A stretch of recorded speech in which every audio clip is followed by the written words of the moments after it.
In 1905, Einstein came up with his theory of relativity. And relativity is outside the bounds of this class. But one of the consequences of that theory was his most famous equation, the most famous equation in all of physics, E equals mc squared. So what does that mean? It means that mass is really just another form of energy. And that energy is huge. E is energy, m is mass, and c is the speed of light. The speed of light is 300 million meters per second. If you square that number, you get 9 times 10 to the 16. Multiply that by, say, a kilogram, and now you're talking about just a ridiculously huge amount of energy. And it turns out that not only do we harness that energy in terms of nuclear power or nuclear weapons, but the subatomic world is constantly using mass as energy and converting energy into mass. It works both ways. So this is an atomic nucleus. You've seen them before. You know that inside the nucleus there are protons and there are neutrons. You should also be aware that there are various ways that the nucleus can be unstable. Some of those are relatively obvious. It turns out there's something called neutron radiation, where a neutron will just shoot out of the nucleus. There's also proton radiation. But the three most common and the three first discovered were called alpha, beta, and gamma radiation. And those are just the first 3 letters of the Greek alphabet. We named those alpha, beta, and gamma because we didn't know what they were. We probably would have given them different names had we realized. It's going to be your responsibility to know them and to be able to do a little bit of really simple math with them. Alpha particles are helium nuclei.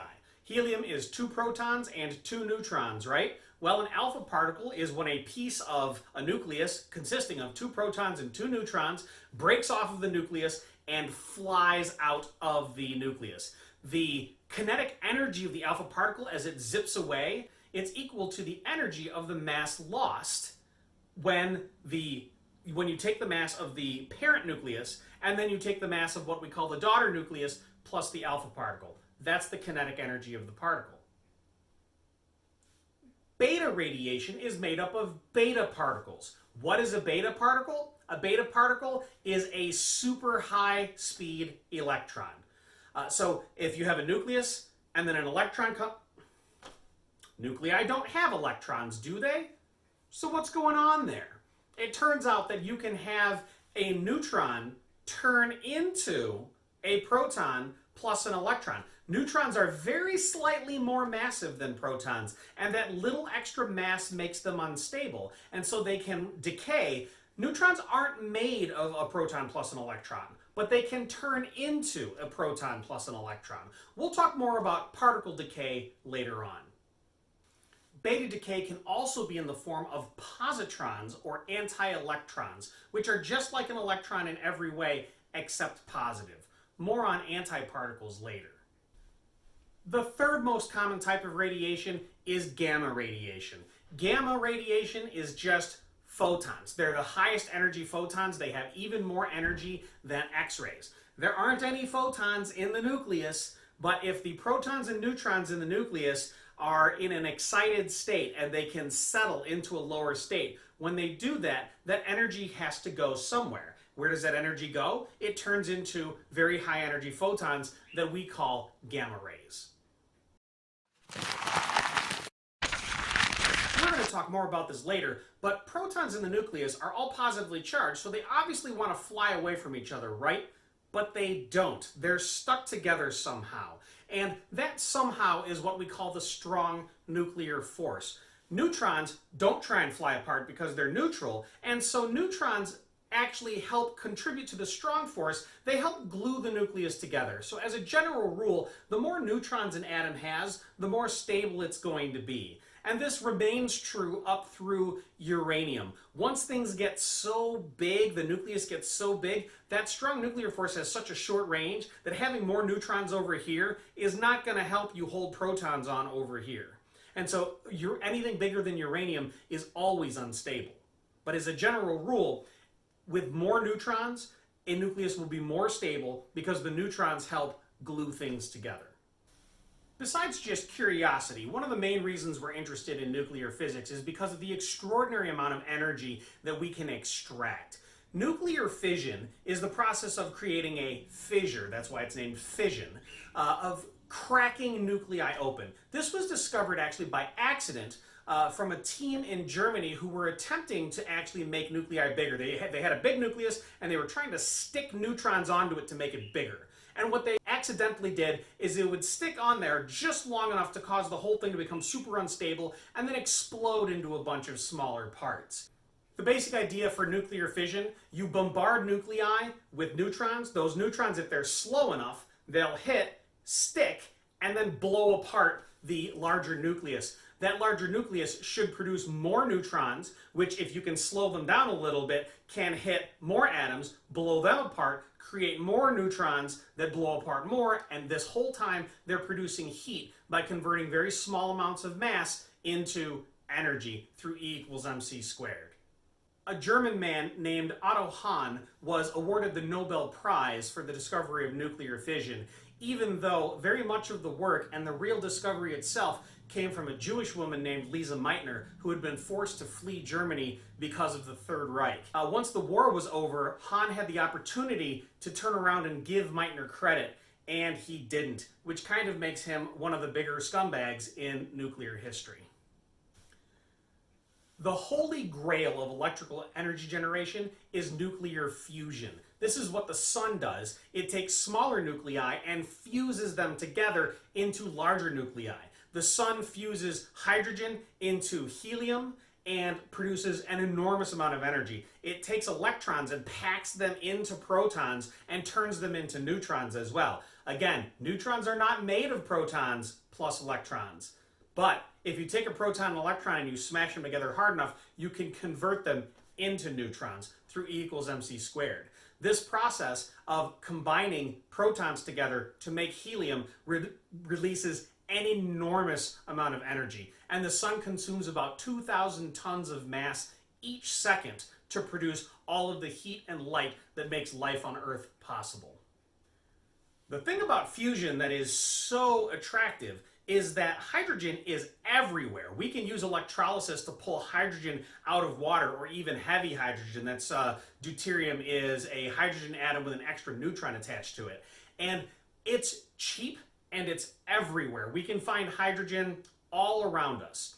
And helium is non-toxic, non-radioactive, it's completely harmless. You can stick it in balloons for kids, you can suck it into your lungs in order to make funny voices, right? This stuff, it's a noble gas, it's non-toxic, it's non-radioactive. So if we can take water and turn it into helium and in the process produce an enormous amount of energy, that could completely transform the way that we run our world, and it could make essentially free energy for everybody forever. One of the places that has been doing a lot of nuclear fusion research is the Laboratory for Laser Energetics at the University of Rochester. They have the Omega laser, which at one time was the most powerful laser in the world. Not too long ago, they built a second Omega laser and piped it into the first one. And those two together were then the most powerful laser in the world. Unsatisfied with their results, in California we built the National Ignition Facility, or NIF, which is a combination of 60 Omega lasers all put together that fries a tiny little bead of plastic and causes it to implode, creating nuclear fusion. In this way, we study fusion to learn a lot more about it. Back in the 1970s, the Russians developed a device called a tokamak. Tokamaks are large donut-shaped structures that use magnetic fields and electric fields to squeeze plasma really, really, really tight. So tight that it actually fuses. And these tokamaks are very promising. There are a lot of companies around the world, as well as countries, that are developing tokamaks as a way to create nuclear fusion in a way that is sustainable, that we could build power plants out of. These don't work yet because they're very, very tricky. But we think in the relatively near future, we'll be able to pull it off. On the nuclear scale, mass and energy convert into each other so much that if you ask a particle physicist, hey, what is the mass of a proton or the mass of a neutron? Well, A regular physics student might say, oh, that's 1.67 times 10 to the minus 27 kilograms. A chemistry student might say, oh, that's 1 AMU. Whereas a particle physicist would probably say, that's 931 mega electron volts. Mega electron volts are not a unit of mass, they're a unit of energy. But that's a conversion, it's on the front of your reference tables, that's a conversion that you can use to swap from mass to energy and energy to mass. 931 mega electron volts per AMU. So one proton or one neutron, that's the amount of energy that it has. So here's a type of question you might need to do. If we bombard a nitrogen atom with an alpha particle, we end up with some new particle plus a proton, which would be a hydrogen. If you can do very simple addition and subtraction, you can figure out what the answer is.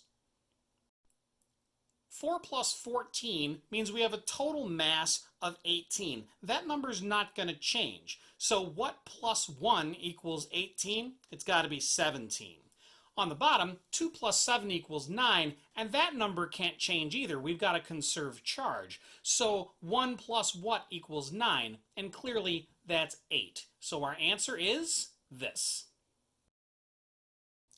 Here's another. Knowing that the mass of an alpha particle is 4 and the atomic number is 2, you just subtract 4 from 212 and 2 from 83, and you get 208 and 81. Beta particles have a mass of 0 AMU, or close enough, and a charge of -1, so the 95 doesn't change, and 36 has to become 37. So that's Regents level nuclear physics in a nutshell. In the next several videos, we're going to transition into what we call particle physics. And the first question is, what exactly is a particle? And we'll talk about that in the next video.